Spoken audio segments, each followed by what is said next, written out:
Hey, what's up? How you doing today? Welcome to our PMP exam drive time with our focus on the 40 days to PMP and CAPM exam success. Today we're going to be talking about another risk management topic.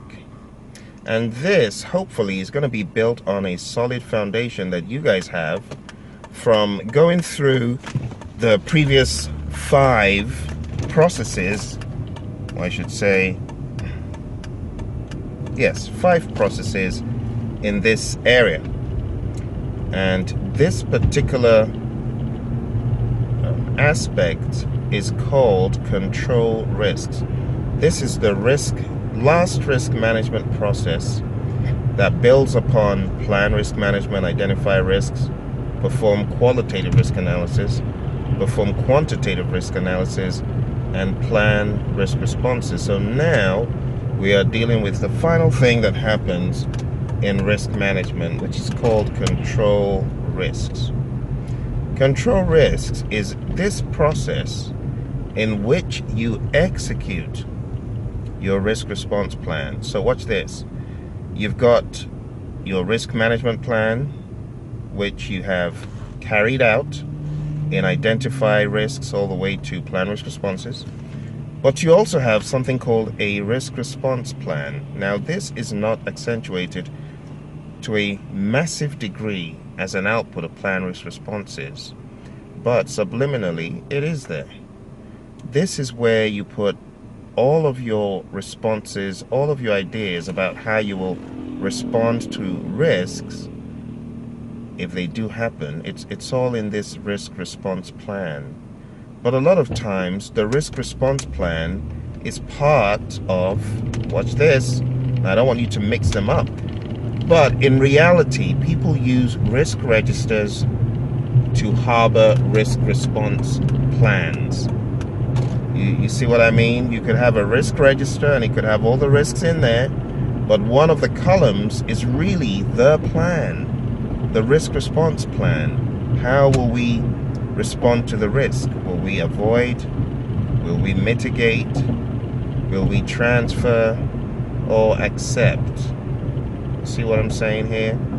So there might not be one massive standalone plan.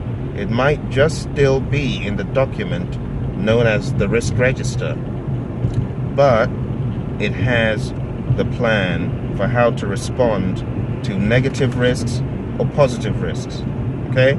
But I would like you to look at it as a separate plan, a separate document that has been merged with the risk register.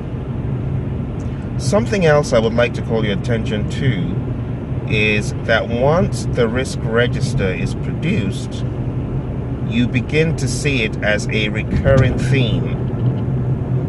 Once it's been produced in identify risks, you see it in perform qualitative risk analysis, you see it in perform quantitative risk analysis, you see it as an input to plan risk responses as well, and you see it as an input to control risks.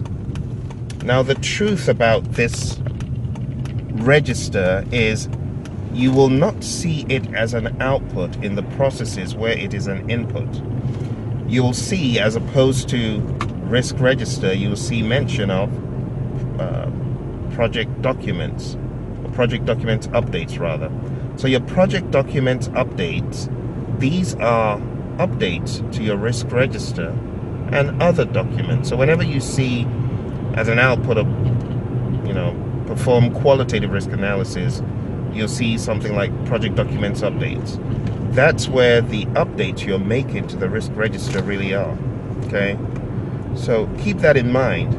Now, in control risks, one of the things we do in control risks is we do something called a risk audit. A risk audit is when you are audited, maybe by a PMO internally, maybe you do the audit yourself in your firm, but this is where you step back and you reflect on your risk responses. Were they effective?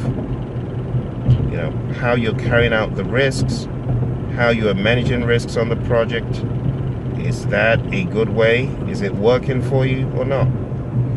You also have something called risk reassessment. This is where you are reassessing your risks and asking the question, was that risk exactly what we thought it was, and is it exactly where we have estimated that it is? So you're looking at the actual risks that are still in your register that have not passed. You're looking at those risks and you're analyzing, is it still a 0.5? Is it still a 0.9? Is it still a 40 million risk? Or has some of that impact gone down? So these are things you do as part of control risks. Another really huge thing that you do as part of controlling risks is you are checking your risk register and asking, are there new risks? Are there risks that we did not identify at first, but now we see these as potential risks, negative risks that could happen? You're also hopefully taking a look at your opportunity register and saying, are there any opportunities that may have arisen as we went through this initial stage of the project? Or are there things that we didn't think about initially that we can now think about because of clarity? The whole progressive elaboration thing. The more you go through the project, the more it becomes clear what is required, the more it becomes clear what the possibilities are.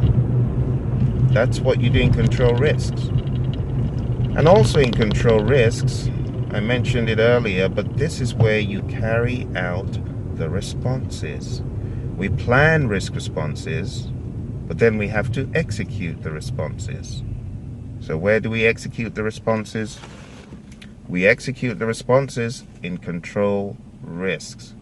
Now in the PMBOK Guide 6th edition, there is going to be a process exclusively for executing risks, and then there's going to be a process for monitoring and controlling risks, right? So in the 5th edition, that does not exist. So I would like you to think about the execution of your strategies that you planned in plan risk responses.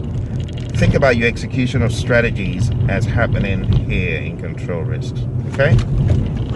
I hope that gave you some ideas about how to perceive control risks. I would like you to read your PMBOK guide. Read your PMBOK guide and get some ideas of how exactly this could be done in the examples given in the PMBOK guide. It'll always lots of examples, but a lot of times people don't take note of those PMBOK guide examples. Some of them aren't bad.